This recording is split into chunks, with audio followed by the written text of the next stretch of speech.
Good morning, mayambu ahanbada amuk khurumjari ngasiki topic asi akoigi bottle water haitare ko akoina yumdagi mapan thogadi especially kalen thadadi si yamna mathok taba numi khuding changwa pot amo oribani aduna akoigi bottle water khuding mukche akoigi mineral water mukti natte adi bottle yargadi hoi adu bottle water di oire ko aduga bottle water khuding ma mineral water haibanatte mineral water haitaragadi akoigi hakchangda kanaba minerals yawgadawni ko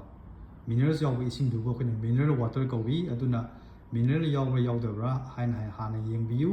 akoina tasengna mineral water thanging taragadi sidadi mineral yawi ko sidi yawi ko sidadi yawi myam ubire ko salt yawi tare sidi salt yawi